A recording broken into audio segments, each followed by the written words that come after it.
Falar. Pronto. Hoje a gente vai falar sobre Gênesis capítulo 49. Para a gente lembrar do contexto onde a gente se encontra, então a gente vai lembrar do que aconteceu até agora, né? O que aconteceu no capítulo anterior. No capítulo anterior nós lembramos, passou 17 anos, né? A gente lembra que havia passado 17 anos do reencontro de José e de Jacó. José e Jacó se encontraram no segundo ano de fome. Então José, quando eles se reencontraram, José tinha 39 anos, a gente viu. Então, e Jacó tinha 130 anos, né? Então eles se reencontraram. Agora a gente viu que passou 17 anos desse reencontro deles. Após esses 17 anos de reencontro deles, agora Jacó está no leito de morte. A gente lembra no capítulo anterior que Jacó ali no leito de morte, Jacó morava com os filhos dele, Jacó era pastor, então morava ali, habitava com os filhos dele, não próximo ao centro do Egito, eram em regiões afastadas, ali provavelmente nos extremos ali do Egito. Então ele não morava perto de José, ele morava longe, ele morava com os outros filhos, mas longe de José, porque José empenhava uma função ali no governo do Egito. Então José morava ali no centro do Egito, né? Ali na cidade movimentada do Egito, enquanto o pai dele e a família dele moravam nos extremos do Egito, ali na área mais pastoral mesmo, né? Então a gente lembra que Jacó veio estar no leito da morte dele e convocou, pediu para que alguém, né, ele ou os irmãos dele, né, provavelmente pediram para que fossem mensageiros lá até o centro lá do Egito, né, até onde José habitava, ali perto do palácio do faraó, e fosse avisar José de que o pai dele estava nas últimas, né? A intenção do aviso da mensagem era realmente essa, que havia pouco tempo, né, para Jacó. Então a gente viu que ele se apressou, pegou os dois filhos dele e correu para encontrar o pai. A gente lembra que aí nesse momento José já tinha uns 56 anos de idade, né? Já havia passado 17 anos, então ele já tinha 56 anos de idade. Ele encontrou o pai com 39, agora já passou 17 anos, ele tinha 56 anos de idade. E os filhos dele não eram criancinhas, né? A impressão que dá quando a gente lê o capítulo anterior é que eram duas crianças. Não eram. Os filhos dele já tinham no mínimo 19 e 20 anos, então eram já homens, né? Então a gente lembra que eles foram lá ver o pai, né? Os dois foram ver o avô e José foi ver o pai.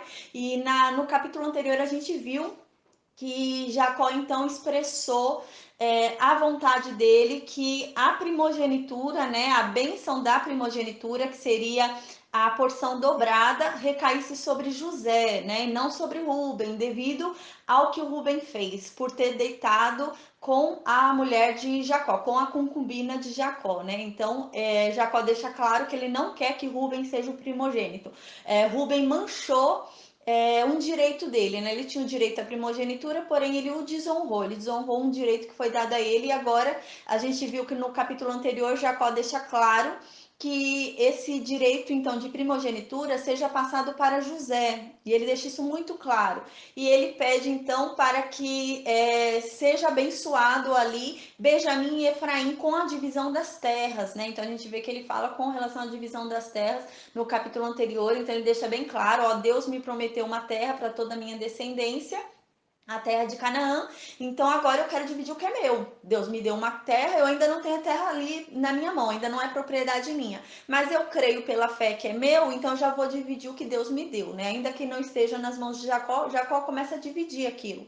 Então Jacó, ele coloca ali expressamente a vontade dele de que a bênção da primogenitura, que seria a dupla bênção, né, que seria a porção dobrada, recaia sobre José, né? Então, no caso, ele coloca ali Benjamim não, coloca ali Efraim e Manassés, que são os dois filhos de José, na porção para que eles recebam a porção da terra. Então, se receba a porção dobrada. Então, a gente vê que isso vai acontecer quando a gente for estudar o livro de Êxodo, né? Quando a gente for estudar ali o capítulo, o livro de Josué, a gente vai ver que realmente Efraim e Manassés vão ganhar cada um território. Então, realmente, esse direito da primogenitura de José foi reconhecido por Deus. Deus dá para cada um uma terra realmente. Então, José, a descendência de José, recebe uma porção dobrada. Então, José tem o reconhecimento da primogenitura diante de Deus, né? Então a gente lembra disso e a gente acabou o capítulo anterior nesse contexto do reconhecimento da primogenitura de José por meio de Manassés e Efraim. Então eles passam a receber a porção dobrada, né? Os filhos passam a receber a porção dobrada e os filhos a mais que José teria viria dentro da herança de Manassés e de Efraim. Seriam contados dentro da descendência de Manassés e Efraim como se fossem filhos de Manassés e Efraim.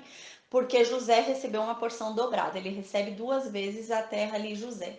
Então a gente acabou nesse contexto o capítulo anterior. Agora a gente vai ver que Jacó, ele vai chamar todos os filhos, 12 filhos, ele chama os 12 filhos dele, e ele vai revelar algo sobre o futuro de cada filho. Então ele vai falar algo que vai acontecer em cada tribo. É algo futuro, então é algo que vai acontecer na tribo daquele filho, algo que vai acontecer na geração futura daquela pessoa. Ele fala algo que vai acontecer futuramente, não é algo de imediato, mas ele começa a prever o futuro. E ele lança bênçãos proféticas sobre os filhos, né, os 12 filhos.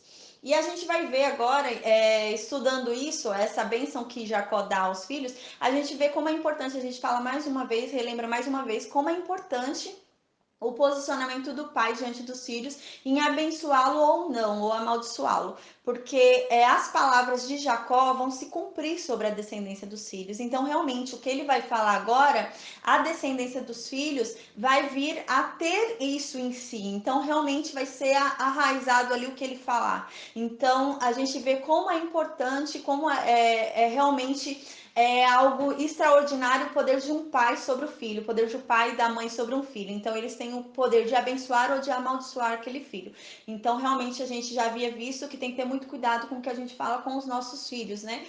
Tudo que a gente deseja ao nosso filho, a gente tem uma autoridade no mundo espiritual, porque a gente é superior espiritualmente àquela pessoa. Deus nos deu um filho, aquele filho ele é confiado à nossa autoridade. Então, nós, como pais, temos autoridade sobre os nossos filhos. E nós temos autoridade para decretar bênção ou para decretar maldição. Então, a gente vê isso claramente nesse capítulo 49, porque Jacó agora vai começar a profetizar sobre a vida dos 12 filhos.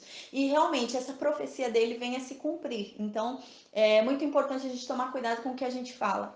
Nesse capítulo 49 também é muito importante que Jacó nos ensina. A gente acha que abençoar é só dar, né? É só elogiar. Abençoar a gente acha que é só falar coisas boas.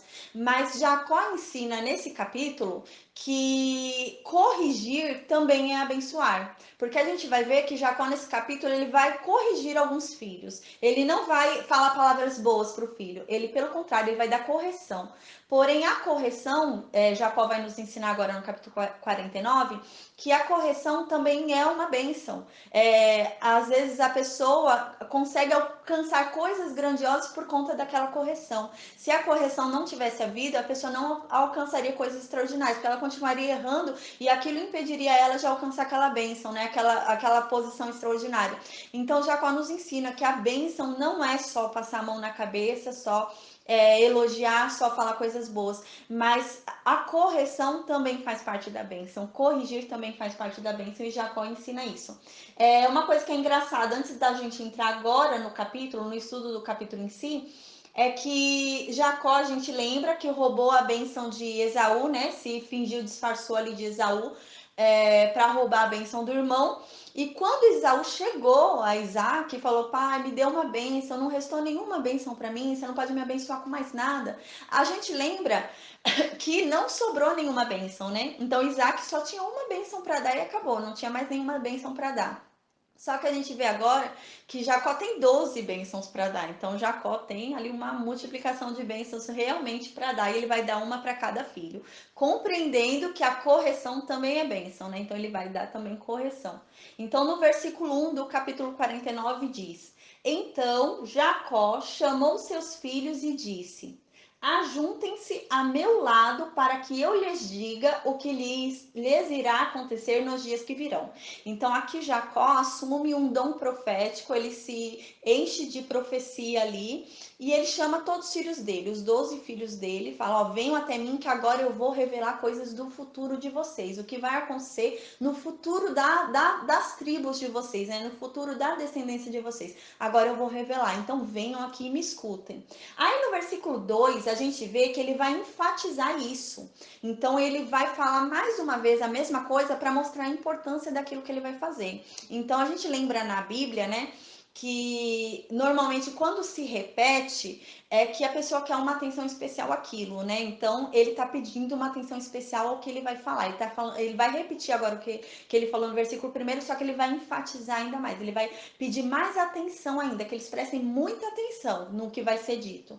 Então agora no versículo 2 diz: reúnam-se para ouvir, filhos de Jacó. Ouçam o que diz seu pai Israel. Aqui a gente vê que há um jogo de palavras. Ele fala assim: reúnam-se, filhos de Jacó, e escutem o que o pai de vocês, Israel, vai falar. Então ele se refere aos filhos como filhos de Jacó. Porém, aquele que vai pronunciar aquilo é Israel, não é Jacó. Então ele usa um jogo de palavras aqui para falar: venham, se reúnam a mim, filhos de Jacó, ou seja, filhos de um homem fraco, de um homem errante, de um homem falho. Então venham aqui ouvir, filhos desse homem, né? Então aqui ele reconhece que ele foi um homem falho, foi um homem fraco, foi um homem errante, ele não sempre acertou na vida dele, então ele percebe que ele não é um homem perfeito. Então ele fala: venham até aqui, filhos de Jacó, ou seja, filhos de um homem que não foi perfeito. Então venham até aqui. Porém, ele pede uma atenção especial ao que vai ser falado. Então ele fala: ouçam o que vai dizer Israel. Ou seja, quem vai falar agora não é Jacó. Ouçam filhos de Jacó. Então, ouçam filhos do homem falho, ouçam filhos do homem errante, ouçam filhos do homem que não é perfeito, mas ouçam não o que Jacó vai falar, porque Jacó não é perfeito, Jacó é falho, mas ele fala: ouçam o que Israel vai falar. Por quê? Porque Israel é o príncipe de Deus. A gente lembra que Jacó recebeu esse nome quando ele lutou com Deus pela benção dele, e ele lutou como um príncipe. E Deus fala, então ele é tido como um príncipe diante de Deus. Então agora quem vai falar aquela mensagem não é Jacó, o homem falho, o homem imperfeito. Mas quem vai dar aquela mensagem aos filhos é Israel, o homem que lutou com Deus e venceu, e aquele homem que é príncipe de Deus. Então, quem está fazendo a revelação aqui não é Jacó, mas sim o homem de Deus, né? Então, ele aqui já se incumbe de uma profecia grande para dizer que não é ele que está falando, mas sim Deus que vai falar por meio dele. E a gente vê realmente que aqui ele vai falar inspirado pelo Espírito Santo, inspirado por Deus. Porque se fosse da vontade dele, ele teria falado as melhores coisas sobre José e Benjamim. E a gente vai ver que não é assim. O melhor de tudo vai ser falado sobre Judá, é claro, porque ele vai agora falar sobre a vinda de Jesus Cristo. Então, ele ter escolhido os filhos dele. Então, realmente, a gente vê que foi algo inspirado, algo de inspiração divina. Aí, no versículo 3, ele começa falando, né? Rúben, você é meu primogênito, minha força, o primeiro sinal do meu vigor, superior em honra, superior em poder. Então, Rúben ouviu isso, deve ter se sentido, né? Falou: nossa, uau, eu sou o máximo, né? Então, Rúben deve ter se alegrado com isso que ele ouviu, né? Porque o pai dele começou falando tudo que ele era para ser, né? Tudo que era para ser na vida de Rúben. E no versículo 4 vem o balde de água fria, né? Vem a tristeza de Rúben, e Rúben vê que não é mais nada disso, que ele jogou a bênção dele fora por uma noite com a concubina do pai. Aí no versículo 4 diz, né? Israel continua dizendo para Rúben. Isso, os 12 filhos ali sentados ao redor de Jacó ali na cama, né? Então Israel agora continua falando para Rúben: turbulento como as águas, já não será mais superior, porque você subiu à cama de seu pai, ao meu leito, e o desonrou. Então imagina, agora Rúben ouviu o que foi falado no versículo 3 todo alegre. Ele devia estar ali numa alegria só, ouvindo o que falou no versículo 3, que ele era o superior, que ele era o mais honrado, que ele era tudo. Então ele se alegrou tanto no versículo 3, e agora no versículo 4 vem aquele balde de água fria. Vem aquela notícia de que ele não é mais tudo aquilo, né? Agora a situação virou. De um filho honrado, ele virou um um filho desonrado, né? Então agora no versículo 4 fala, turbulento como as águas, ou seja, ele é instável.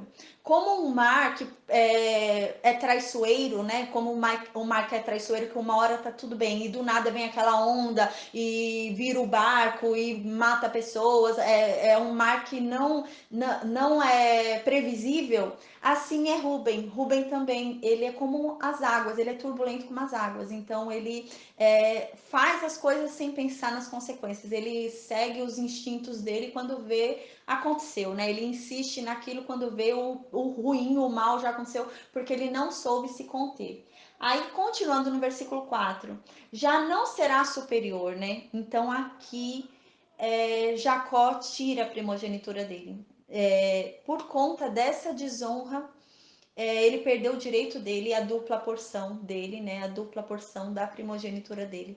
Então agora ele perde o direito dele porque ele perdeu a superioridade dele, né? E aqui fala, porque você subiu à cama de seu pai ao meu leito e o desonrou. Quando ele deitou-se com Bila, né? Então agora continuando no versículo 5. Antes de entrar no versículo 5, é importante a gente falar que isso que é falado sobre Rubem é super importante, porque aqui Jacó não está falando diretamente sobre os filhos, mas sobre o futuro dos filhos, ou seja, cada filho é uma tribo, né? Cada filho vai ter uma descendência que vai ser nomeada pelo chefe da tribo, que seriam os filhos de Jacó. Então vai ter uma tribo chamada tribo de Ruben, né? A tribo rubenita. E aqui ele está deixando claro que a tribo de Ruben vai herdar toda essa desonra do chefe da tribo, porque a tribo de Ruben vai receber o nome do chefe, e o chefe retirou a superioridade dele, foi retirada a superioridade dele por conta dessa desonra. E a gente vê que realmente sobre a tribo de Ruben, na tribo de Ruben, não é levantado nenhum profeta, não é levantado nenhum juiz, não é levantado nenhum rei, então não existe ninguém importante levantado na tribo de Ruben, na história. A única passagem assim que a gente vê a tribo de Ruben com maior destaque é em uma rebelião que 3 homens da tribo de Ruben vão fazer contra Moisés e eles vão ser engolidos pelo chão.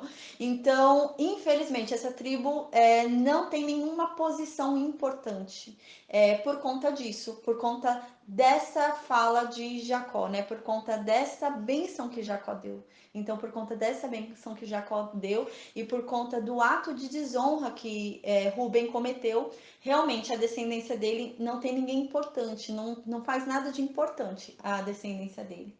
Então no versículo 5 agora. No versículo 5, Jacó continua, Israel continua falando, né? Israel fala no versículo 5. Simeão e Levi são irmãos. Aqui, quando ele fala são irmãos, não é são irmãos, são irmãos. É lógico que eles são irmãos. Os 12 ali são irmãos, né? Não é isso que ele está querendo dizer. Não é nenhuma novidade falar que os dois são irmãos. Quer dizer que eles pensam igual. Quer dizer que eles têm o mesmo pensamento. Quer dizer que os dois têm a mesma ideia, os dois fazem a mesma coisa, os dois pensam muito igual, eles não pensam diferente, eles pensam muito igual. Então quer dizer que os dois estão junto maquinando, né? Quer dizer que um pensa, o outro concorda com o que ele pensou e ficam ali maquinando. É nisso que ele quis dizer. Que eles são irmãos em pensamentos, eles são irmãos em atos, né? Que eles fazem as coisas muito grudados, né? Porque eles são irmãos nas atitudes. Só que a gente vai ver que são atitudes ruins, não são atitudes boas. Isso não é um elogio que Jacó está fazendo. Então, Jacó continua, Israel continua no versículo 5 dizendo: Simeão e Levi são irmãos. Suas espadas são armas de violência, né? Então, aqui ele fala: vocês são irmãos, suas espadas são armas de violência.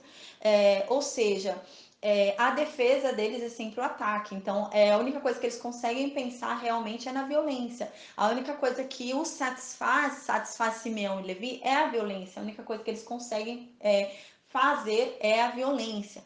Então aqui a gente lembra que Simeão e Levi são aqueles 2 filhos de Jacó que maquinaram contra um povo. Eles fizeram um genocídio ali, eles mataram todos os siquemitas, né? Então eles mataram de uma forma cruel. Não foi um ataque de guerra declarado, não, foi um ataque cruel. Eles fizeram os homens cortarem os prepúcios como forma de aliança para casar com Diná ali. e quando eles estavam no auge da dor por conta da cirurgia que eles haviam feito, eles mataram a todos, porque todos não tinham defesa, não tinham como se defender. Então foi algo cruel, eles eram cruéis, né? Então Jacó quer dizer isso, Israel quer dizer que eles eram filhos cruéis, homens cruéis. A gente lembra que quem escreve esse livro é Moisés. Então a gente vê como Moisés, né, é um homem sincero, é um homem digno, né, um homem honrado e digno, porque Moisés aqui está falando da família dele, né, porque Moisés vem de Levi.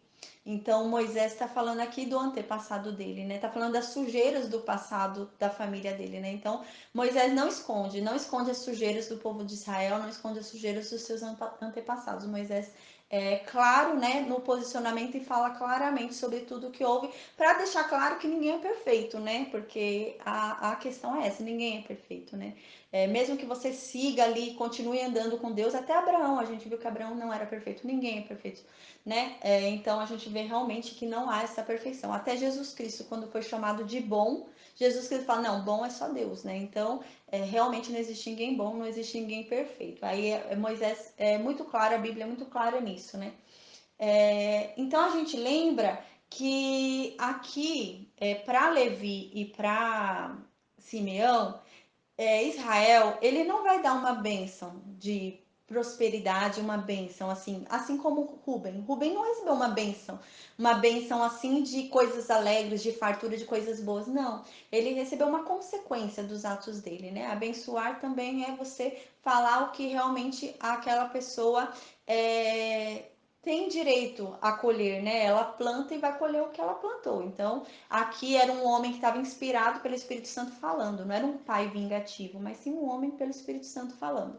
Então a gente lembra que Simeão e Levi eram homens que maquinavam mal juntos, né? Eles se reuniam para maquinar o mal.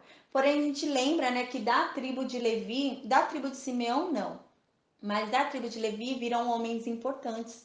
Virá Moisés, virá Arão, virá Ezequiel, o profeta, virá Jeremias, virá Zacarias da tribo de Levi.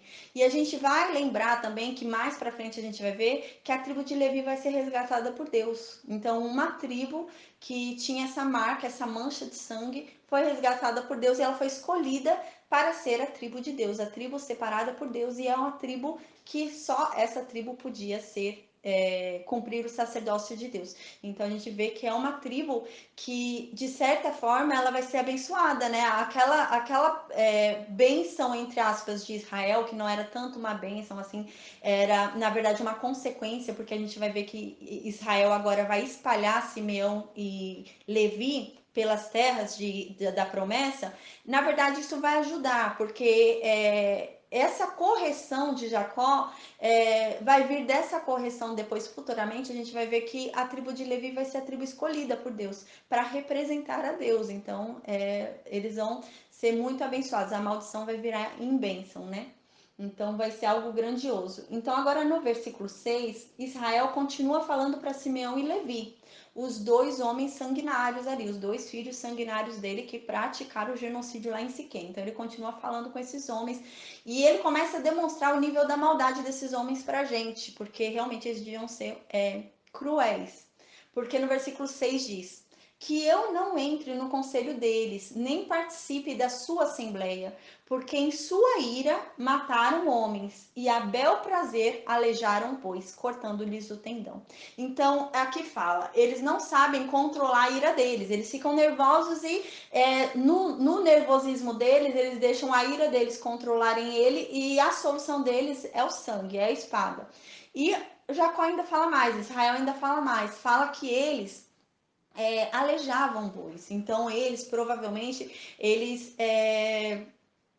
cortavam o pé do boi, cortavam as patas do boi, eles cortavam os bois para que os bois ficassem aleijados. E eles faziam isso por prazer, para ficar rindo, eles achavam gostoso aquilo. Era uma coisa que eles sentiam prazer em fazer essa maldade. Então aqui Israel está dando um exemplo para a gente da maldade deles. Eles chegavam nos animais, nos bois, e eles feriam os bois, eles cortavam os pés dos bois de tal forma que eles ficavam aleijados, os bois. E eles sentiam prazer em ver os bois andando aleijados por conta do mal que eles fizeram. Então eram homens realmente cruéis e sanguinários, né? Então, no versículo 7, Israel continua falando da maldade desses dois ainda, né? Pra gente ver como Deus é misericordioso, porque Deus resgatou dentro desses dois, né, na situação que eles eram, ele resgatou uma tribo e tomou para si a tribo, né, que a tribo ficou sendo a tribo de Deus, dentro desses dois.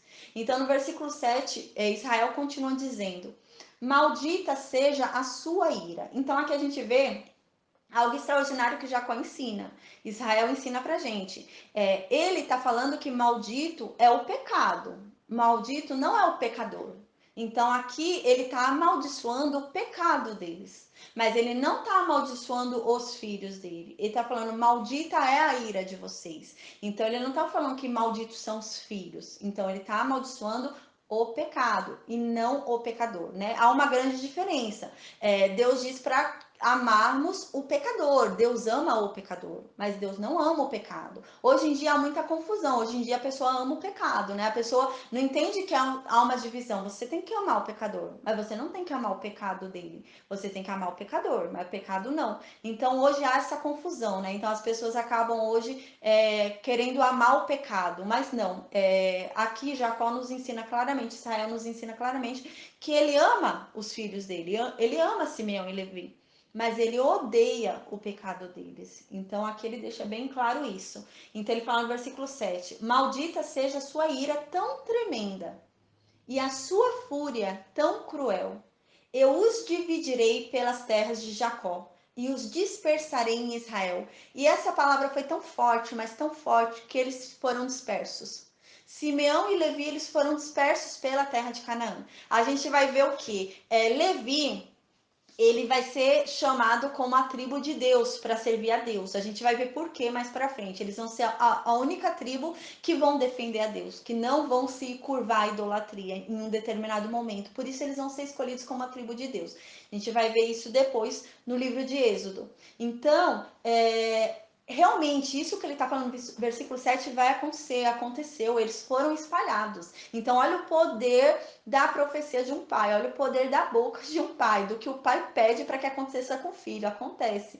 Então, aqui Jacó pediu para que eles fossem separados, Jacó pediu para Deus, falando: não, esses dois juntos só maquinam o mal, esses dois juntos só fazem coisas cruéis, então que o Senhor espalhe eles pela terra de forma que eles não possam mais trabalhar juntos. E realmente isso acontece. Realmente isso vai acontecer. A gente vai ver que a tribo de Levi, ela vai ser separada por Deus. Então a tribo de Levi não vai ter terra. Então não vai ser sorteada uma terra da tribo de Levi. Não existe terra da tribo de Levi. Não existe uma terra que vai ser distribuída para a tribo de Levi. A tribo de Levi não vai receber terra, porque Deus vai falar: eu sou a sua herança. Então a herança da tribo de Levi é Deus. Então eles vão ser os únicos, a única tribo que vão servir a Deus. Então a tribo de Levi é uma tribo que vai ser separada por Deus. Porém eles não vão ter terra e eles vão ser espalhados por todo Israel. Então vão ter levitas em Judá, vão ter levitas em Zebulon, vão ter levitas em Gade, vão ter levitas em Benjamim, vão ter levitas em Manassés, vão ter levitas em Efraim. Eles foram espalhados. Então os levitas vão ser espalhados por toda a terra de Canaã. Realmente essa profecia de Jacó de Israel se cumpre sobre a vida de Levi e sobre a vida de Simeão também. Mas a vida de Levi ainda tem uma virada extraordinária, porque a vida de Levi vai ser, eles vão ser espalhados pela terra de Israel, porém em honra, porque eles vão ser espalhados com uma função nobre de servir a Deus, de representar a Deus. Então, eles vão ser espalhados de uma forma digna, de uma forma bonita, de uma forma honrosa, né? Já Simeão não. Simeão, ele também vai ser espalhado, Simeão, a tribo de Simeão. Porém, o que vai acontecer com a tribo de Simeão? A tribo de Simeão vai receber uma terra dentro da tribo de Judá. A tribo de Judá vai receber uma terra tão grande, porque esse sorteio não é Josué que vai escolher, é Deus. Para não dizerem que Josué tá puxando sardinha, puxando o saco de alguma tribo, quem faz o sorteio é Deus. E Deus sorteia uma tribo, uma terra enorme para a tribo de Judá. E dentro dessa terra enorme da tribo de Judá, vai ter lá um espaçozinho que vai ser da tribo de Simeão. Então, a tribo de Simeão vai ficar dentro da tribo de Judá. Então, a gente vê que algo extraordinário acontece, né? Porque Israel fala: olha, Simeão e Levi, quando se unem, só pensam besteira, só pensam mal, só maquinam mal. Então, eles não vão mais se unir, não vão mais fazer conchavos, não vão mais ficar pensando ali em maldade juntos. E por conta disso que Jacó falou, há uma separação dessas duas tribos extraordinária. Uma tribo é lançada nas mãos de Deus, que é Levi. Então, uma tribo é lançada na segurança de Deus ali, que é Levi fica ali diante dos cuidados de Deus, né? Então, eles passam a ser cuidados por Deus, né? Então, eles passam a ser orientados ali por Deus, passam a ser fiscalizados por Deus. E outra tribo passa a morar dentro da tribo da promessa, que é Judá, que é a tribo da qual vem Jesus Cristo. Então a outra tribo fica ali dentro da tribo da promessa, da tribo que tem a promessa sobre si da semente, né, da salvação. Então a outra tribo fica ali dentro daquela terra. Porém, a gente vai ver mais para frente que Simeão, com o passar do tempo, começa a se espalhar. Eles começam a sair dali, acham que ali não é bom, eles começam a sair para outras terras, conquistar outras terras e vão se espalhando. E eles se espalham e, de certa forma, os judeus ali, a tribo de Judá ali, começa a consumir a tribo de Simeão, porque a tribo de Simeão é muito pequenininha e o território de Judá é enorme. E eles estão ali pequenininhos dentro do território de Judá. Então, realmente, eles começam a se espalhar ali. Realmente, essa palavra se cumpre sobre a vida de Simeão e a vida de Levi. Aí agora, no próximo versículo, peraí que eu tô descendo. No versículo 8, diz: agora vem a tribo da promessa, né? A tribo que vem Jesus Cristo. É extraordinário, né? Como realmente não era Jacó falando, era um homem mediante inspiração divina aqui falando. Agora Israel fala: Judá, seus irmãos o louvarão. Aqui é um trocadilho, porque Judá significa louvor. A gente lembra que Judá é o quarto filho de Lia. Quando ele nasceu, a Lia falou: ai, não vou mais falar que eu vou pôr o nome dos meus filhos de que eu desejo que meu marido venha ficar comigo, né? Venha morar comigo e me respeite e fique na minha casa. Não, ela fala que não vai falar mais isso. Então ela fala: agora eu vou louvar a Deus. Então ela põe o nome do quarto filho dela como louvor a Deus, como agradecimento a Deus. E aqui Israel faz um trocadilho. Então Israel fala o quê? Olha, Judá, você nasceu para louvar a Deus. Você nasceu como louvor a Deus. Porém, agora os outros te louvarão. Né? Então ele faz esse trocadilho. Você nasceu para louvar, mas agora você vai ser louvado por conta do que vai acontecer na tua tribo, né? Então, continuando o versículo 8 diz, depois disso, Judá, seus irmãos o louvarão. Sua mão estará sobre o pescoço dos seus inimigos. Os filhos de seu pai se curvarão diante de você. Então aqui Israel fala, não somente Judá terá o controle dos seus inimigos, né? A mão dele estará sobre o pescoço dos seus inimigos, como também os seus amigos reconhecerão o domínio dele. Ou seja, os irmãos. Então, até os seus irmãos, até os mais próximos vão reconhecer o seu domínio. Não só os seus inimigos vão reconhecer o seu domínio, mas os seus amigos também vão reconhecer o seu domínio. O domínio que é posto sobre ti, sobre a tua descendência, né? Isso ele falando de Judá. Judá acontece algo extraordinário também. Porque a gente vai ver mais para frente, quando a gente entrar no livro de Reis, vai haver uma divisão das tribos, né? Vai chegar um tempo em que vai haver uma divisão das tribos. Então vão ficar 2 tribos em um reino e 10 tribos em outro reino. As 2 tribos de um reino são Judá e Benjamim. E as 10 tribos são as 10 tribos restantes, sem contar Levi, porque Levi não é contada como tribo, né? Porque não teve terra. Então eles são contados como tribo de Deus, né? Então as outras 10 tribos que são com Manassés e Efraim, elas ficam em outro reino. Esse reino das 10 tribos é o reino de Israel. Esse reino das 2 tribos tem a tribo de Benjamim e a tribo de Judá. Esse reino vai receber o nome do reino de Judá, sendo que tem 2 tribos juntas, é a tribo de Benjamim e a tribo de Judá. Mas ela vai receber, esse reino vai receber o nome de Judá. Então, vai ser a descendência aqui, os judeus, né? Os judeus que vêm, que a gente vê lá no Novo Testamento, né? Que Jesus fala dos judeus. Os judeus, na verdade, são duas tribos. É a tribo de Benjamim e a tribo de Judá.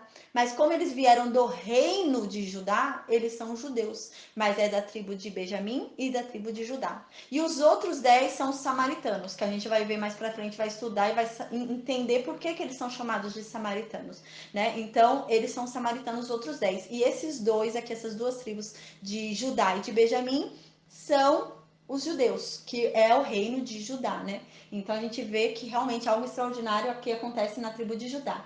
Então agora, no versículo 9, Israel continua falando sobre essa tribo da promessa, essa tribo da semente, essa tribo extraordinária de Judá. Então no versículo 9, Israel fala: Judá é um leão novo.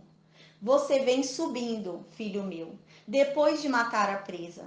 Como um leão ele se assenta e deita-se como uma leoa. Quem tem coragem de acordá-lo? Aqui há um trocadilho de palavras. A gente percebe que há uma crescente. Quando Jacó vem falando, quando Israel vem falando sobre Judá no versículo 9, ele vem crescendo a tribo de Judá. Primeiro é um leãozinho filhote, é um leãozinho novo. Depois vira um leão. E por último vira uma leoa. Por quê? Porque leoa é mais forte do que leão. Porque leoa faz de tudo para proteger os seus filhos. Então a leoa é mais forte do que o leão. No termo hebraico, essa leoa, quando está escrito leoa, significa leão velho, leão experimentado. Então há uma crescente aqui, né? Quando Israel está falando que a tribo de Judá vai crescer. Ao longo do tempo, a tribo de Judá vai crescendo, crescendo, crescendo, até se tornar um leão forte e velho, né? Que o que acontece em Apocalipse a gente vê, né? Que fala que Jesus Cristo é o leão da tribo de Judá, né? Então, realmente, o leão da tribo de Judá é Jesus Cristo. Então, há essa crescente até chegar ao leão maior, que o leão maior é Jesus Cristo, que em Apocalipse fala. Então, aqui fala, quem vai ter, né? Ele vai, mata a presa, né? Ou seja, ele tem domínio sobre o seu inimigo, ele toma o domínio do seu inimigo e ele descansa. Ou seja, ele não fica ansioso ali, desesperado, esperando o outro inimigo vir à busca. Não, ele resolve a situação, matou o inimigo, prendeu o inimigo e descansa, fica descansado. E aqui fala, quem é que vai ter coragem de acordá-lo, né? Então, o que acontece? Ele está dando exemplo, né? Mas é um significado muito mais profundo além desse exemplo. Mas ele está explicando o quê? É como um leão que vai e surge uma presa ali, né? Ele foi e matou aquela presa. Houve um inimigo ali, ele lutou com o inimigo, ele venceu e estraçalhou o inimigo. Então, ele, depois de estraçalhar o inimigo, pegar a presa dele, ele descansa, ele dorme. Ele não fica ali na vigia esperando mais alguém vir se vingar. Não, ele descansa. Aí fala assim, e ele descansando, o leão descansando, quem é que vai ter coragem de mexer com ele? Porque quando ele acordar, o negócio vai ser feio. Então Israel está querendo dizer isso. E só que isso vai muito além do que realmente aqui está querendo dizer, é claro, né? Vai em Jesus Cristo, né? Porque o intuito aqui desse versículo com relação à tribo de Judá está falando de algo futuro, né? Algo que acontecerá. E realmente esse leão que é Jesus Cristo, né? Ele domina o inimigo, ele pega preso e descansa. E ele descansado, quem vai ter coragem de mexer com ele? Porque quando ele acordar, o negócio vai ficar feio, né? O negócio vai pegar e ele vai vencer, porque não há quem vença. É isso que ele está querendo dizer, né? Que ele mata o inimigo, ele resolve a situação, mas ele descansa. Ele não fica apavorado ali com medo de vir mais alguém, não. Ele dorme, ele mata e dorme. E com a certeza de que ninguém vai perturbá-lo, porque se alguém perturbá-lo, aquela pessoa vai se dar mal, porque quem é louco de acordar um leão, né? Então é isso que quer dizer aqui no versículo 9. Então agora no versículo 10, diz o cetro significa sinal de autoridade, né? Então tá dizendo aqui, a autoridade, né, o sinal de autoridade não vai se afastar de Judá. Então a autoridade vai continuar em Judá, nem o bastão de comando dos descendentes de Judá, até que venha aquele a quem pertence, né? A quem pertence o quê? A autoridade e o bastão. que é Jesus Cristo. Então, a autoridade e o bastão do comando não vai se afastar de Judá. Então, a autoridade e o bastão de comando sempre vai estar com Judá, até que venha aquele de Judá, a qual pertence aquele bastão e aquela autoridade. Aí sim, vai ser dele a autoridade e o bastão. Aí todas as nações do mundo vão obedecer aquele que é o dono do bastão e da autoridade, que é Jesus Cristo. É isso que está falando, que extraordinário, né? Então aqui fala o cetro, que é sinal de autoridade. Então o sinal de autoridade não vai se apartar de Judá. Então vai continuar em Judá o sinal de autoridade até que aquele venha, até que quem venha? Jesus Cristo. Até que Jesus Cristo venha. E nem o bastão de comando vai se afastar de Judá. Então nada vai acontecer com a tribo de Judá, até que aquele que é o dono do bastão, do comando, e aquele que é o dono da autoridade venha. E quando ele vier, toda a terra obedecerá a ele, né? Então é a Jesus Cristo que está falando aqui no versículo 10. Então no versículo 11 ele vai mais além e fala algo extraordinário sobre Jesus Cristo. Ele fala a ele. Quem é ele? É esse homem que vai vir, essa pessoa que vai vir, que está falando que é o dono do bastão e do cetro. Então ele continua falando sobre o que ele estava falando antes. Então, se ele parou no versículo anterior falando sobre aquele que viria e seria o dono do sinal da autoridade e seria aquele o dono do bastão do comando, agora ele continua falando sobre essa pessoa. E ele fala, essa pessoa que é o dono da autoridade, né? Que é o dono do comando, que é Jesus Cristo, amarrará o seu jumento a uma videira. Ou seja, ele vem em corpo, em carne, né? Jumento, dizendo seu corpo será amarrado a Deus, né? Ele vindo como homem, como carne, ele terá o seu corpo amarrado a Deus. E olha que extraordinário. E os seus jumentinhos são todos os filhos dele. Ou seja, ele veio aqui, o corpo dele, quando ele veio aqui à Terra, ele uniu a Deus. Peraí, deixa eu só pôr para carregar. Então, versículo 11, né, a gente continuando, ele, que é Jesus, ele amarrará seu jumento a uma videira, né? Então, Jesus Cristo vem à terra como homem e amarra, né, o seu peso, né, a sua carga a uma videira, que é Deus, né? Então, Jesus Cristo vem e faz essa conexão com Deus. Até então, a gente lembra que lá no Jardim do Éden, com o pecado, essa conexão foi perdida, né? Então, nós perdemos a conexão direta com Deus por conta do pecado. E agora, Jesus Cristo vem e amarra o seu jumento, né? Traz a sua carga, né? E amarra junto a Deus, a videira que é Deus. Então, ele faz essa conexão direta com Deus. E o seu jumentinho, aqui no termo é utilizado como jumento pequeno, jumento filho, né? Então, ou seja, e os seus filhos, né? Ele amarra o seu jumento, ou seja, ele vem à terra com o seu corpo, né? E amarra o seu corpo, aqui a sua conexão terrena a Deus, né? E os seus jumentinhos, ou seja, os filhos da terra, né? Que estão conectados a Jesus Cristo, ou seja, os filhos de Jesus Cristo, são colocados ao ramo. Que ramo? O ramo dessa videira, né? Então, são colocados nesse ramo. A videira é Deus, Jesus Cristo vem, amarra o seu jumento aqui na terra, né? O seu corpo, o seu jumento aqui, as suas cargas aqui da terra junto a Deus. É feita essa conexão, né, entre Jesus Cristo e Deus. E os filhos de Jesus Cristo, que são os jumentinhos que vêm de Jesus Cristo, os filhos de Jesus Cristo, são conectados ao ramo da videira, né? Porém, não é qualquer ramo, é um ramo mais seleto. A gente vê em Romanos 11, Paulo fala, né, sobre os ramos naturais e sobre os ramos enxertados. E Paulo diz exatamente isso, né?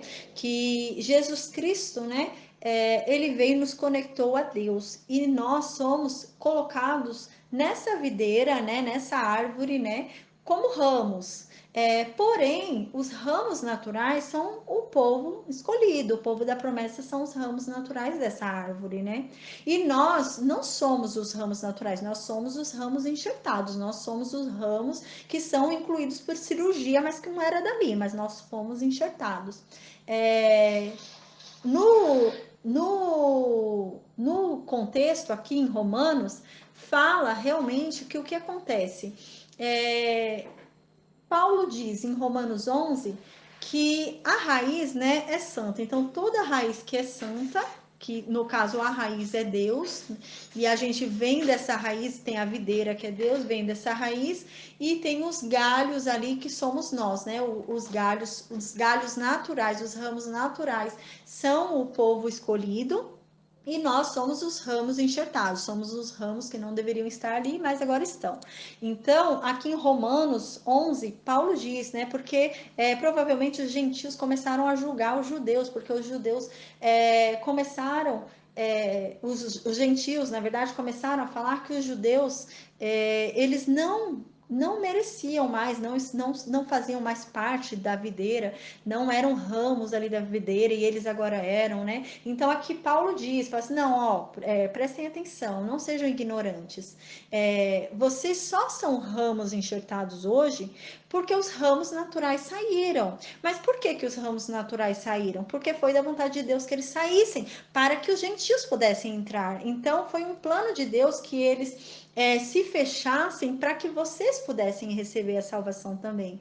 Então, não julguem, porque se Deus pesou a mão sobre os ramos naturais, quanto mais a vocês que são enxertados, né? Então, Paulo diz isso. E Paulo diz, e outra, se vocês que não são ramos naturais estão sendo enxertados, quanto mais eles que são ramos naturais, se eles se arrependerem, você acha que eles não vão enxertar eles a videira? Muito mais, porque eles já eram da videira. Vocês não, mas eles já eram, né? Então, Paulo começa a dizer isso, para que eles parem de se sentir, né? Provavelmente estavam ali achando que eles eram mais importantes do que os judeus. Então, Paulo fala para terem cuidado, né, com isso.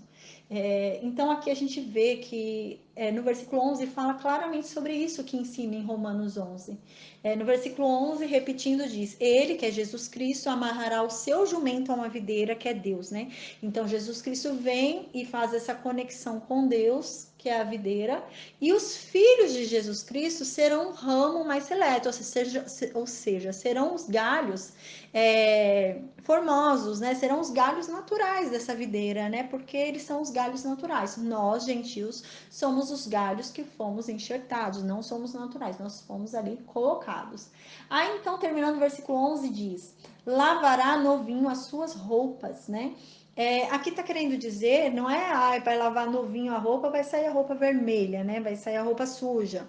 Não, aqui tá querendo, não é para falar, para fazer isso exatamente, mas tá querendo dizer qual é a importância desse homem, né, que virá, né, desse homem que é o dono da autoridade, que é o dono do bastão, né, esse homem que vai conectar a videira e que vai fazer com que todos os ramos, né, sejam conectados a essa videira. Que homem é esse? Esse homem, ele é digno de ter as suas vestes lavadas com vinho, né, então quer dizer, vinho era algo ali que era precioso naquela época, era algo ali que era caro, né? Então ele merecia lavar as suas roupas, não com água, que a água era algo barato, né? A água ali era algo gratuito, né? De acesso gratuito. Agora o vinho não.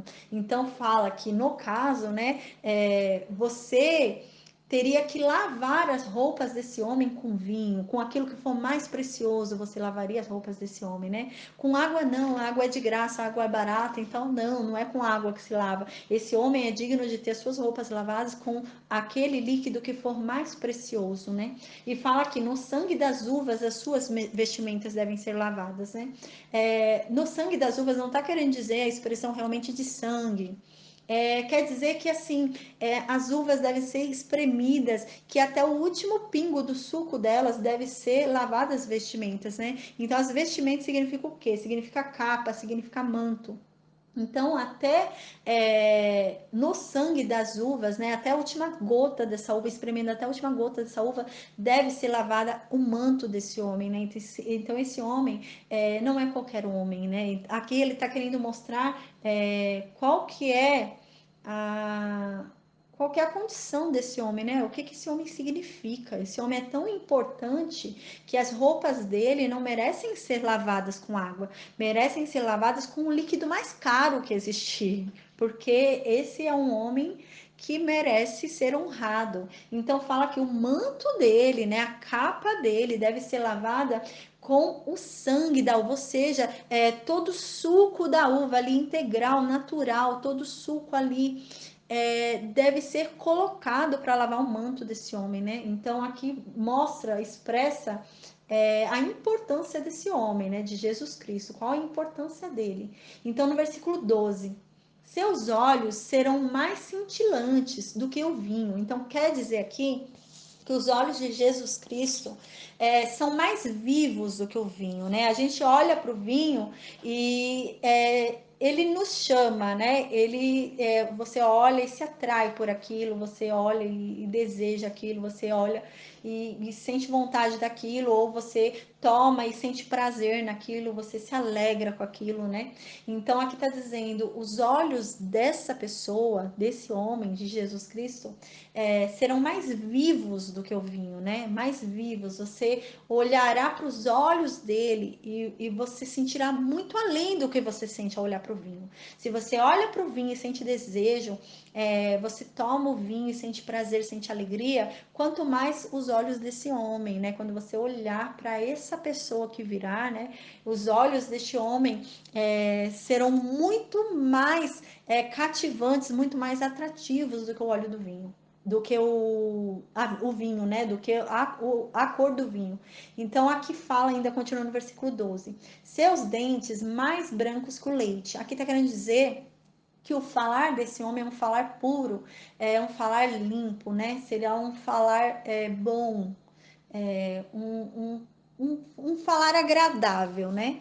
Então, dessa tribo de Judá, né? É importante a gente dizer que vem Jesus Cristo, é claro, né? E vem Davi, vem também o primeiro juiz de Israel, né? O primeiro juiz de Israel vem dessa tribo, que é Otiniel, né? Então, a gente vê aqui que é declarado claramente sobre a vinda de Jesus Cristo, né? E de uma forma extraordinária, de uma forma muito bela, né? Falado sobre essa vinda, né? Vinda de Jesus Cristo. Então, agora no versículo 13, a gente volta para os outros filhos de Jacó. Então, Jacó, agora Israel, continua falando sobre os outros filhos e agora ele vai falar sobre Zebulon. Ele continua ainda nos filhos, né, da Lia, ele termina os filhos da Lia e passa então para os filhos das concubinas. Então a gente continua, aqui não está em ordem de nascimento, realmente em ordem por mãe, né? Então agora vai continuar no versículo 13. Aí no versículo 13 diz: Zebulon morará à beira-mar e se tornará um porto para os navios. Suas fronteiras se estenderão até Sidom. E realmente essa tribo, Zebulon, né? Eles parecem que era uma tribo que eles tinham bastante contrato com comerciantes marítimos, né? Ele tinha uma tribo que tinha um comércio ali marítimo, tinha uma certa relação ali com comerciantes marítimos, né? E é uma tribo que é grande. A gente vê que é uma tribo grande pelo número de soldados, né? Quando a gente for estudar mais adiante sobre guerras, a gente vai ver que era uma tribo grande. Dessa tribo de Zebulon, a gente tem um juiz. Houve um juiz que foi o Elon. No versículo 14, a gente ouve sobre Issacar agora. Issacar é um jumento forte, deitado entre as suas cargas. Aqui no versículo 14, quando Israel falar sobre Issacar, Israel vai falar como Issacar sendo alguém preguiçoso, alguém acomodado, né? Então, Jacó fala, ó, Issacar é forte, né? É forte, ele é um jumento forte, porque ele aguenta muita carga. Issacar aguenta muito serviço, aguenta muita coisa, né? Muita coisa Issacar aguenta. Porém, ele fica deitado entre as suas cargas, né? Ele aguenta tanta coisa que ele poderia correr atrás de mudar as coisas para ele, né? Ele aguenta tanta coisa que poderia ser mudada as coisas para ele. Mas ele fica deitado entre as cargas dele e não corre atrás das coisas. De Issacar, a gente tem um juiz, que foi o juiz Tola, né? Ele ficou 23 anos em Israel e Israel teve paz durante esse período dele. Então, continuando no versículo 15, diz, né? Quando ele perceber, ainda falando de Issacar, Israel, Israel continua falando e diz: quando ele, Sacar, perceber como é bom o seu lugar de repouso e como é aprazível a sua terra, curvará seus ombros ao fardo e se submeterá a trabalhos forçados. Então, aqui, Israel está falando que, olha, ele é forte, aguenta muita carga, aguenta muita coisa, mas é preguiçoso e acomodado. Então, quando ele percebe que o lugar é bom, que dá para repousar, ele fica, ele se submete a trabalho forçado, ele se submete ao que for, né? Ele prefere a servidão, prefere pagar tributo a ter que passar pelo cansaço e a fadiga de guerras e conquistas, né? A impressão que dá é isso que Israel fala. Porém, na história, a gente vê algo diferente. Fala o contrário na história, né? Não fala que eles foram acomodados nem preguiçosos. Na história mostra que eles eram homens dispostos. Parece que eles eram homens dispostos. Então, realmente, a bênção de Israel para essa tribo Issacar era uma bênção ali de um contraste, né? De duas coisas ali em posições opostas. Eles seriam muito fortes, aguentariam muita carga, aguentariam muito trabalho, mas seriam acomodados, seriam preguiçosos. Mas a gente vê que eles venceram a preguiça e venceram o comodismo, né? Então, pela força que lhes foi dada, eles preferiram lutar. A gente vê isso em Juízes, né? No livro de Juízes, no capítulo 5, no versículo 15, a gente vê que Débora, uma juíza, ela faz um cântico depois de uma vitória e ela elogia essa tribo de Sacar. Ela elogia nesse cântico essa tribo. E no primeiro livro de Crônicas, no capítulo 7, do versículo 1 ao 5, diz que essa tribo, a tribo de Sacar, tinha homens valentes de guerra. Então a gente vê que eles escolheram não ser acomodados, né? Não ser ali não ficar ali preguiçosos. Eles decidiram ser homens de luta, de guerra, de trabalho, né? Então, no versículo 16, continuando, Dan, agora ele vai falar de Dan, né? Então agora ele começa a falar dos filhos das concubinas. E ele vai fazer um esforço aqui no versículo 16 em deixar claro que não é porque é filho da concubina que é menos importante que o filho das mulheres dele, né? Da Raquel e da Lia. Então ele quer dizer aqui no versículo 16 que eles estão no mesmo nível. Então aqui ele vai fazer isso no versículo 16 de falar que Dan, mesmo sendo filho da concubina, da Bila, né? Filho do mesmo jeito, né? Tem igual direito como os filhos de Lia e de Raquel.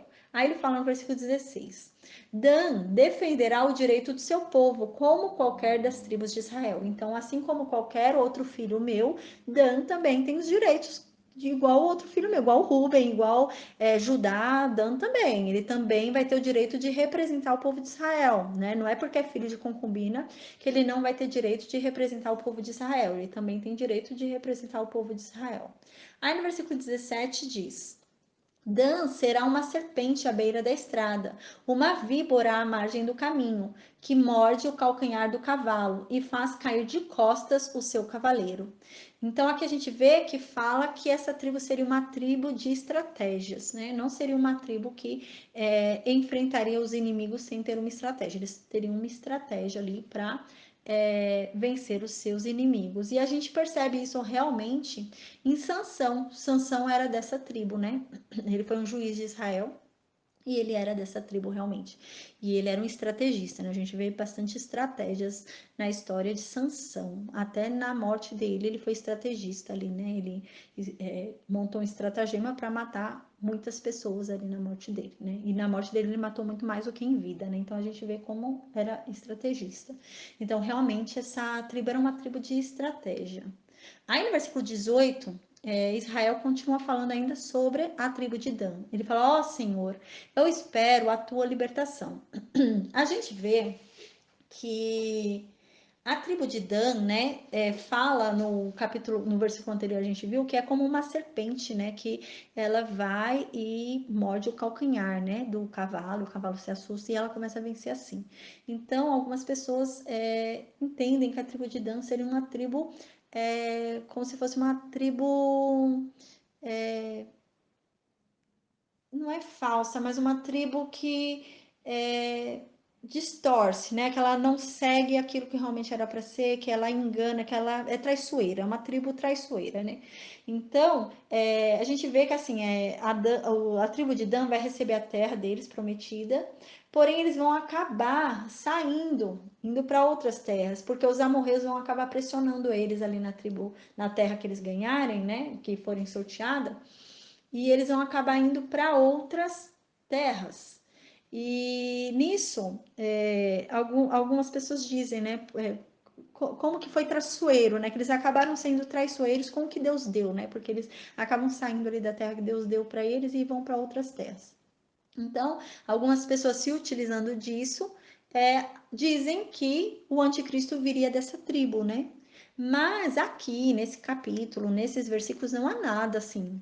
Na Bíblia não é dito nada disso, não é falado nada sobre o anticristo vir dessa tribo, né? É realmente usado o termo de um estratagema, né? Essa tribo é uma tribo de estratégias. É nesse contexto que é falado aqui por Israel.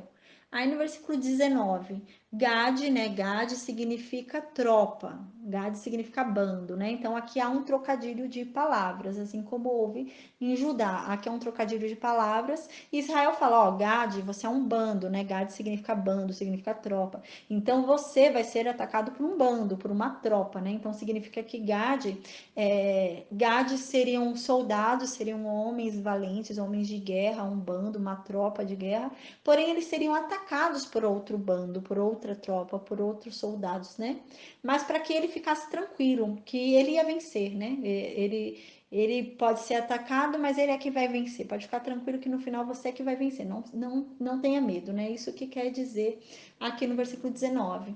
Aí em 1 Crônicas, no capítulo 2, no versículo 8, diz que realmente o povo de Gade era um povo realmente de guerra, né?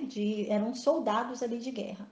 Aí no versículo 20, a mesa de Aser será farta, ele oferecerá manjares de rei. Então aqui está falando, né, que Aser realmente vai ter uma terra frutífera. Ele vai ter uma mesa farta, não vai faltar nada para Aser, né? Ele vai ter muita comida. Vai ter tanta comida e do bom e do melhor que quando forem visitar Aser, quando forem lá ver Aser, ele vai oferecer manjares de rei para quem o visitar. Então quer dizer que nada faltará para Aser.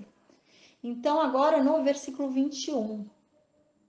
No versículo 21 diz: Naphtali é uma serva solta, ele dá palavras bondosas. A gente vê em Abacuque, no livro de Abacuque, no capítulo 3, no versículo 19, Abacuque fala também sobre serva. E quando ele fala sobre serva, né, tem bíblias que usam gazela, serva, corça, né, mas é a mesma coisa, assim, o sentido é o mesmo. E aqui em Abacuque, quando fala de serva, né, Abacuque fala, quem me dera, né, eu fosse como uma serva, eu queria ser como uma serva, né, porque a serva, ela vive pulando, né, ela não fica com o pé no chão, né, ela vive pulando, saltando, então os pensamentos dela são altos, né, os pensamentos dela não são pensamentos da terra, né, porque ela anda pulando. E aqui eu compreendo que é o mesmo sentido, né, porque tem algumas bíblias que dizem, né, Naphtali é uma serva solta, ou Naphtali é uma gazela solta, e vive feliz, é alegre, por isso é feliz, alguma coisa assim. Então quer dizer o quê? Que Naphtali provavelmente ele devia não viver com o pé tanto no chão, né? Ele devia viver igual uma gazela solta, igual uma serva solta que salta, né? E não fica tanto com o pé no chão, ele fica mais saltando no ar do que com o pé no chão. Então, por isso que ele, né, por ele não ficar tanto com o pé no chão, naquela amargura do dia a dia, naquele sofrimento de ver as durezas da vida, ele era feliz, ele era alegre por causa disso.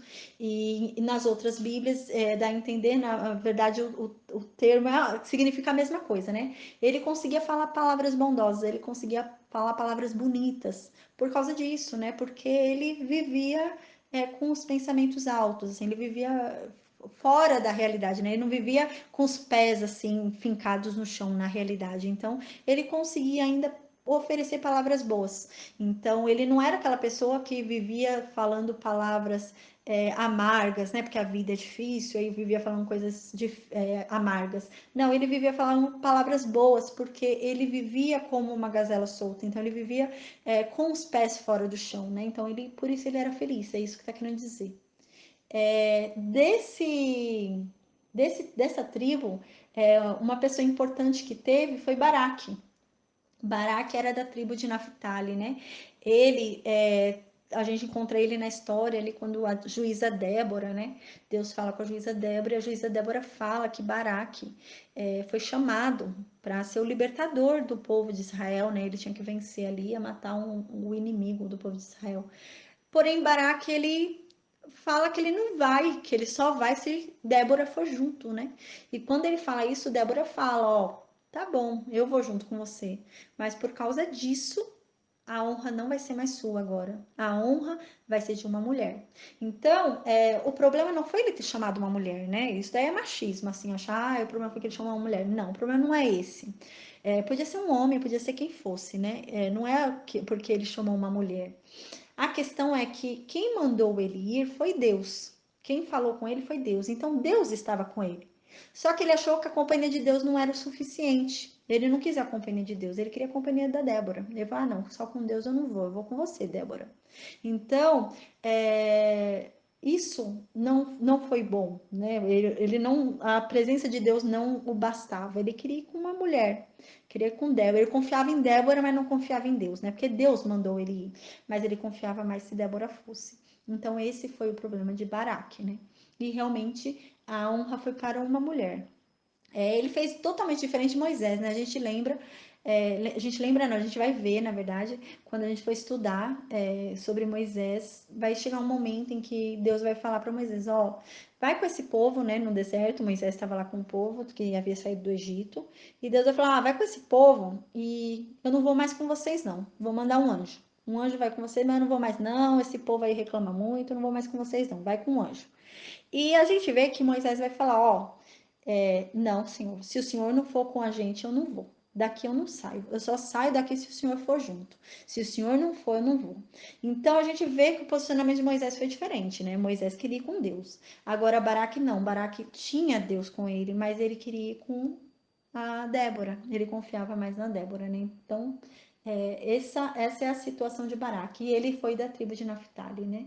Então, no versículo 22, agora a gente chega em José, né? As bênçãos de José. Agora são as 12 tribos, né, que estão sendo abençoadas. Então, agora as bênçãos são para os filhos de Jacó, né? Porque ali no capítulo anterior, Jacó havia abençoado os filhos de José a título de primogenitura, para que eles recebessem a porção dobrada das terras da herança dele, né? Então, a gente lembra que a primogenitura dá direito à porção dobrada. Então, se Jacó tinha direito a toda a terra de Canaã, então José teria direito à porção dobrada da terra de Canaã, se a primogenitura fosse atribuída a ele. E como que ele conseguiria defender isso? Dando para os dois filhos de José. Então seria automaticamente dobrada a porção de José. Então é isso que foi feito no capítulo anterior.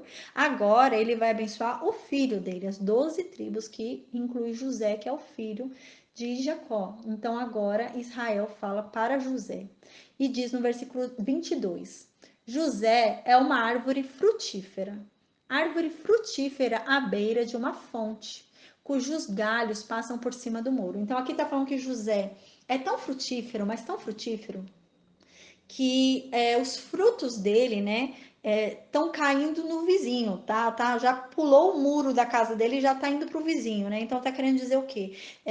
José é tão abençoado, mas tão abençoado, que as bênçãos transbordam de José e começa a abençoar os outros que estão ao redor de José. É isso que ele tá falando. Mas, José, você foi tão abençoado, mas tão abençoado, que transbordou e você abençoou os seus irmãos, abençoou a mim. Então a bênção de José foi tão grande que transbordou.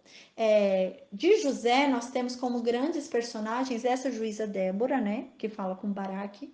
Nós temos Gideão, a história extraordinária de Gideão também a gente vai ver. Nós temos o profeta Samuel, é muito legal a história do profeta Samuel também. A gente vê, né, que primogenitura é diferente de chamado, né, não é a mesma coisa. Você não precisa ser primogênito para ter chamado. A primogenitura te dá a bênção da dupla porção, né? Porção dupla ali. Mas o chamado não tem a ver com primogenitura, né? Porque não é merecimento, né? Não é porque você nasceu primeiro que você merece. Então a gente vê isso ao longo da história da Bíblia, né? A gente viu isso com Isaac. Isaac não era primogênito. Jacó não era primogênito. E agora também Judá não era o primogênito, e é sobre Judá que vem o chamado, né? Que vem Jesus Cristo.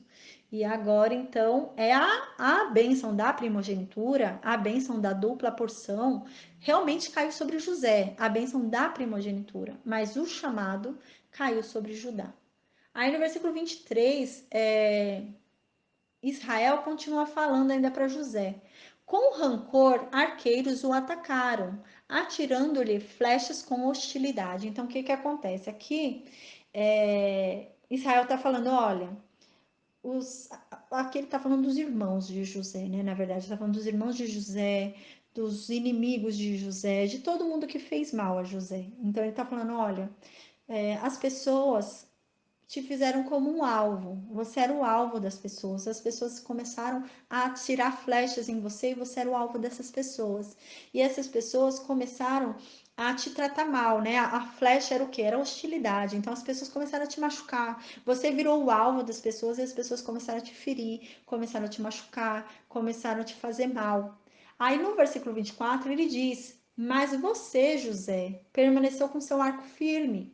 Nos seus braços fortes ágeis para tirar, pela mão do Todo-Poderoso de Jacó, pelo nome do pastor, a rocha de Israel. Então aqui Israel está falando o quê? Olha, as pessoas, enquanto as pessoas estavam com um alvo em você e estavam te ferindo, elas atiravam flechas em você de hostilidade, para te machucar, para te ferir, enquanto as pessoas estavam ali te ferindo, te machucando, e você estava com seu arco em mão, você permaneceu com seu arco em mãos, né? Você poderia ter devolvido para elas essa mágoa, essa flecha, você poderia ter devolvido, mas você permaneceu com o arco firme em mão. Porém, o seu alvo era outro. O seu alvo não era aqueles que te machucavam, o seu alvo era Deus, né? Então, enquanto aqueles que te machucavam tinham você por alvo, você tinha por alvo a Deus, né? E por isso os seus braços se mantiveram firmes e você não caiu, né? Porque Deus te sustentou. O Deus poderoso de Jacó te sustentou, né? Então, o nome do pastor, quem Deus, né? Deus era o pastor de José, que o alimentava e orientava. A rocha de Israel, ou seja, o apoio de José foi o Deus, né? O Deus de Israel foi o apoio de José. Aí no versículo 25, pelo Deus de seu pai, né? A gente vê aqui uma mudança extraordinária no posicionamento de Jacó. Até então, Jacó sempre falava como Deus de Isaac, ele nunca se referia ao Deus dele, né? E agora a gente vê que passados 17 anos lá no Egito, né? A gente vê um Jacó diferente aqui no leito da morte, que ele tem consciência de que o Deus é dele, ele já consegue falar que é Deus dele, né? Já consegue chamar de seu, né? Já é meu Deus, não é Deus do meu pai, é meu Deus, né? Então ele já vê aqui, você vê um homem aqui que já tem uma intimidade com Deus, já pode chamar Deus de seu, né? Então aqui no versículo 25 ele fala, pelo Deus de seu pai, né? Pelo Deus dele, de Jacó, que ajuda você, o Todo-Poderoso, que o abençoa com bênçãos dos altos céus, bênçãos das profundezas, bênçãos da fertilidade e da fartura. Então aqui está falando aqui, ó, o Todo-Poderoso, o meu Deus, ó, o Deus do seu pai Jacó, ele que te abençoa com bênçãos dos altos dos céus, ou seja, bênçãos espirituais, bênçãos que venham do céu, bênçãos espirituais vindas dos céus, bênçãos das profundezas. O que são as profundezas? É a terra onde a gente vive, é a profundeza, né? Porque nós sabemos que na Bíblia diz, né, que a terra jaz do maligno, porque a terra é do maligno, né? Então aqui fala, tanto que fala que Satanás é o príncipe dessa terra, porque aqui a terra é dele, né? Por isso que aqui a luta aqui é essa, né? A questão é essa, né? A luta contra esse inimigo, né? Que há aqui. na terra, porque a terra é dele. E aqui diz que José receberá bênçãos dos altos dos céus, ou seja, bênçãos espirituais do céu, bênçãos das profundezas, ou seja, receberá bênçãos aqui da terra. A terra produzirá bênçãos para José, né? Então ele receberá bênçãos de Deus, bênçãos dos céus, bênçãos espirituais, receberá bênçãos da terra, bênçãos aqui material da terra em si, bênçãos de fertilidade, ou seja, terá muitos filhos e não só ter muitos filhos, mas filhos abençoados, filhos prósperos, né? E bênçãos de fartura, ou seja, ele vai ter prosperidade, ele vai ser um homem próspero. Aí no versículo 26, as bênçãos de teu pai excederão bênçãos dos meus pais, até o limite dos montes eternos, ou seja, as suas bênçãos, José, são maiores do que as que eu recebi, né? As bênçãos que eu recebi dos meus pais são menores do que a que você está recebendo.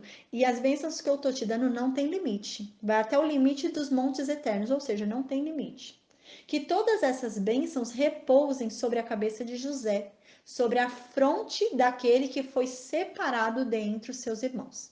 Então a gente vê que aqui José foi separado, mas foi uma separação provisória para aquele momento específico, né? Mas a tribo realmente escolhida, a tribo da chamada, do chamado, foi a tribo de Judá, né?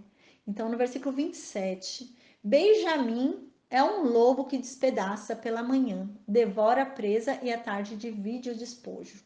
Então, Benjamim aqui seria um lobo que despedaça, né? Devora a presa e à tarde volta com despojo. Ou seja, seria uma tribo que mataria os inimigos e pegaria as riquezas dos inimigos e dividiria em si, né, na sua tribo. Então, eles pegariam a riqueza daqueles que eles matassem, aquelas tribos, aquelas nações que eles matassem, e levariam aquelas riquezas e ficariam enriquecendo o seu reino por meio dessas riquezas que eles levariam dos inimigos. De Benjamim, nós temos personagens importantes que foram, né? O juiz Eude, né? Foi de Benjamim.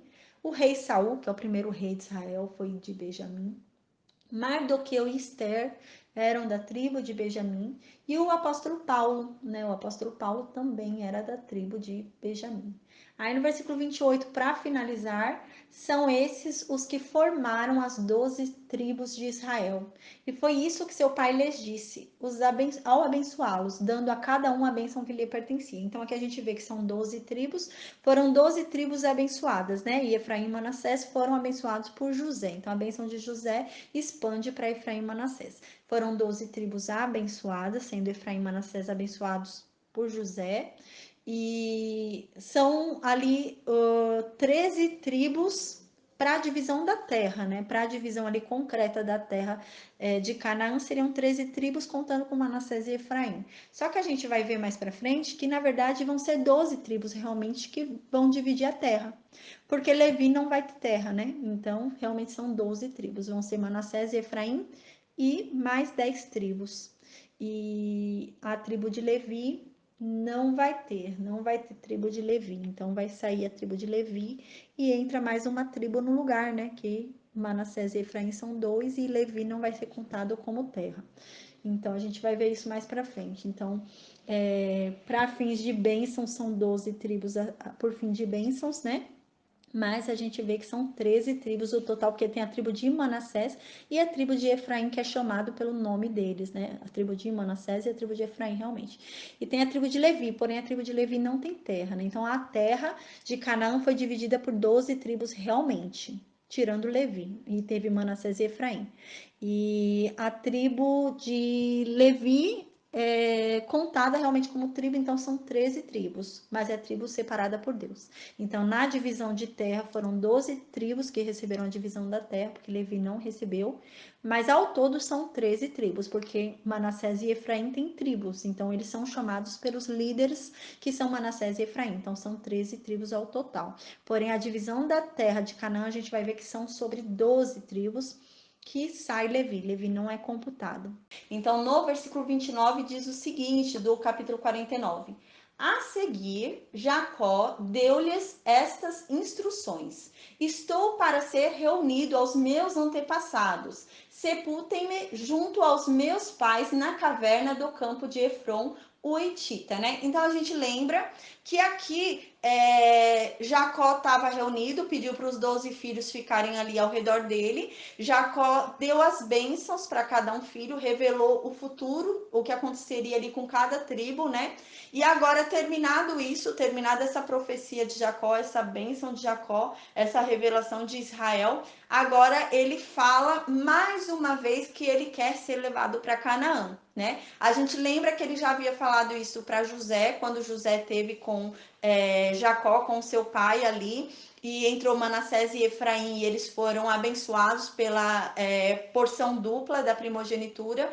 Então a gente lembra que naquele momento Jacó já havia falado, né, para José, já havia manifestado a vontade dele de que ele queria ser enterrado ali na caverna de Macpela, que foi a caverna que Abraão comprou de Efron, né, lá o Eteu, né, o Etita, que comprou lá na morte de Sara, né, quando a Sara morreu, ele comprou para que o corpo fosse enterrado. Então ali ele já havia expressado. Só que agora ele faz um reforço, né, ele fala também para os outros filhos, além de ter falado para José em especial, porque José realmente tinha um poder maior ali entre todos da família, né, porque José continuava exercendo um serviço junto ao reino do Egito, então José era um homem ali mais poderoso. Agora ele também fala para os outros filhos, para que eles não pensem que é uma coisa da cabeça de José, mas que realmente é uma manifestação da vontade de Jacó que ele seja enterrado junto com os seus antepassados, né? Então agora no versículo 30, Israel continua falando aos seus filhos, né? Jacó continua falando aos seus filhos. Ó, eu quero ser enterrado na caverna do campo de Macpela, perto de Manre, né? Que a gente lembra que Manre foi a habitação ali de Isaac e de Abraão por muito tempo, né? Que foi em Hebron, lá, os carvalhais de Manre, né? Então ele fala que ele quer ser enterrado ali naquela caverna, no campo de Macpela, perto de Manre, em Canaã, campo que Abraão comprou de Efron, né, o Hitita, como propriedade para sepultura. Então aqui não há uma superstição, né, porque às vezes as pessoas pensam, ele quer ser enterrado lá porque ele tem uma superstição, tem que ser enterrado lá, senão não vai acontecer. Não, não é esse o intuito de Jacó. Jacó não era supersticioso, então não é uma superstição ele querer ser enterrado lá.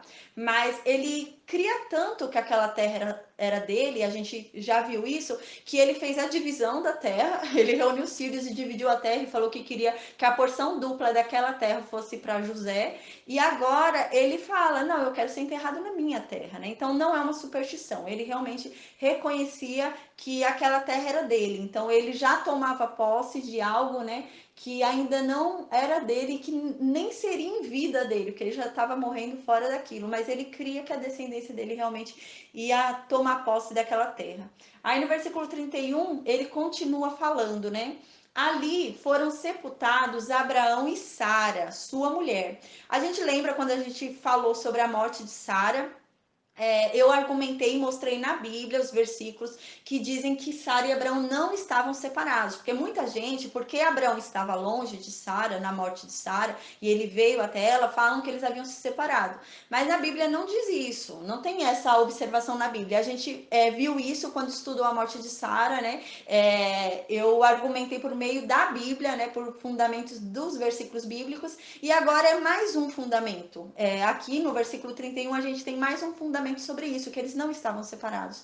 Porque aqui Jacó fala, ó, eu quero ser sepultado onde Abraão e Sara, a Sara, quem é? Mulher de Abraão. Então ele ainda expressa que Sara é mulher de Abraão, foi mulher de Abraão. Então ele fala, ó, eu quero que ser enterrado lá onde meu avô Abraão e minha avó Sara, né? A Sara, mulher do meu avô, estavam enterrados. Então ele aqui reafirma que eles não tinham se separado. Então não existe isso. Tem muita gente que fala isso, que prega isso, mas não é. Não, eles não foram separados. A Bíblia não diz isso. Então aqui continua no versículo 31. E Isaac e Rebeca, né, os pais dele, de Jacó. E ali também eu sepultei Lia, né? Então ele fala, ali também está minha mulher, né? Então eu quero ir para junto da minha mulher Lia. Então é aquilo que a gente falou da morte de Raquel, né? Quando Raquel morre, algo aconteceu ali, a gente viu realmente, porque Raquel ela foi enterrada no meio do caminho, né? Ele não se deu ao trabalho de voltar e pegar o corpo de Raquel e enterrar nessa caverna. Ele poderia, ela era mulher, ela era a mulher dele, era titular também, era a segunda esposa dele, então não era uma concubina para não poder ser enterrada num jazido familiar, né? Num túmulo familiar, né? Então ela poderia ser enterrada, ele tinha duas esposas de fato, então as duas poderiam ser enterradas ali naquele túmulo familiar. Porém, a gente viu que ele não voltou para buscar, né? Então ele não voltou para buscar a Raquel. E a Lia não, a Lia ele enterrou a Lia, né? Então ele fala, não, eu quero ser enterrado com Lia. Então ele mostra realmente uma consideração por Lia, né? A gente vê que algo aconteceu, né? Então realmente agora Lia lutou tanto durante os filhos que ela teve, né? Ali ela clamava tanto pela atenção do esposo dela, que parece que agora, por fim, a atenção veio, né? Que ele quer ser enterrado com Lia, né? Ele quer ficar ali com ela, tanto que ele fala, não, ali eu sepultei a minha mulher, né? A Lia. Então ele não refere quem é Lia, por quê? Porque não precisa explicar. Os filhos estão ali ouvindo ele falar, então ele fala, não, ali eu sepultei Lia, então eu quero ir ali e ficar com ela, né? Então ali ele não precisa falar, sepultei a minha mulher, né? E tanto que quando entraram ali no Egito, a gente viu também que Jacó foi contado junto com a família de Lia. Então ele foi contado como marido de Lia. E quando foi falado sobre Raquel, foi mencionado que Raquel era mulher de Jacó, querendo como demonstrar Raquel quem é na história. Raquel, Raquel era mulher, vocês lembram? Era mulher de Jacó. Então, assim, é uma consideração especial dada a Lia, realmente, né? E é de Lia que vem a promessa, que é Jesus Cristo, né? Ele vem de Lia, realmente, desse casamento de Jacó com Lia. Então a gente lembra, né, que a gente viu essa diferença também quando estudou Raquel e Lia, a gente viu que uma foi chamada, mas a outra foi escolhida, né? Porque parece que realmente o chamado foi sobre Raquel, porque Raquel era estéril, né? Mas algo aconteceu ali na fé de Raquel. A gente lembra que Raquel levou ídolos, Raquel ficava questionando, provocando Deus. Me deu um filho, agora me dá mais um, como se fosse uma competição, né? Deu para minha irmã, tem que me dar também. Então a gente lembra que algo aconteceu ali em Raquel, que de chamada, quem passou a ser escolhida foi a Lia, né? Então a Lia que foi escolhida para a semente da promessa. Mas parece que a princípio quem foi chamada realmente era Raquel, né? A gente viu isso quando estudou sobre as duas. Então, agora continuando no versículo 32, Jacó ainda continua falando.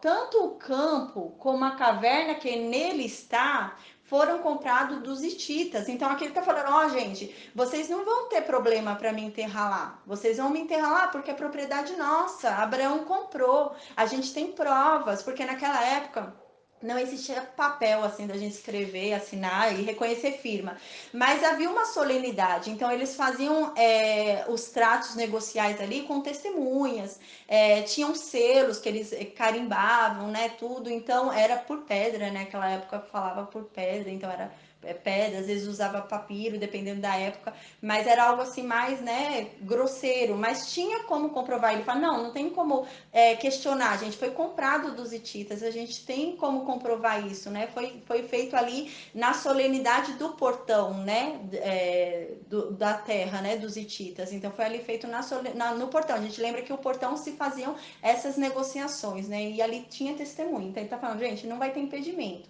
não tem por que vocês não me enterrarem lá, ninguém vai pegar no pé de vocês, ninguém vai impedir, não tem como eles impedirem. Se eles falarem alguma coisa, vocês falem que aquele terreno foi comprado por Abraão, né? Então é isso que Jacó tá falando no versículo 32. Aí no versículo 33, ele acabando de falar a expressão da vontade dele, né? Ele agora deita-se, né? Então parece que ele estava sentado, né? Falando com os filhos ainda. E quando ele termina ali de falar, expressar a vontade dele, de dar as bênçãos, né? Até porque a gente lembra que Jacó era um homem assim temente, né? Então ele deve ter se esforçado para abençoar os filhos dele sentado, né? Não deitado na cama. Então ele deve ter sentado e agora ele já deita na cama e realmente parece que Deus deu um fôlego sobrenatural a ele para ele conseguir dar essas bênçãos, porque após isso ele deita e morre, né? Então realmente ele expira, né? Ele vai embora depois que ele faz isso. Então parece que realmente houve um fôlego ali dado para ele sobrenatural para ele aguentar dar essas bênçãos aos filhos. E aqui diz no final do versículo 33. Então Jacó expirou, né? Ele foi embora, morreu, e foi reunido aos seus antepassados. Que antepassados? Não é antepassados, igual às vezes, é reunido aos antepassados pagãos. Não. Aos antepassados são os antepassados de fé. Então ele foi reunido a todos aqueles que também tinham fé como ele. Então ele foi reunido a Noé, ele foi reunido a Abraão, ele foi reunido ao povo de fé, né, que tinha fé com ele. Ele foi reunido a Sete, a Abel. Então ele foi reunido a todos aqueles que criam no mesmo Deus único que ele cria, né? Então ele foi reunido aos antepassados de fé dele, né, que acreditavam em Deus como ele, crê no Deus único.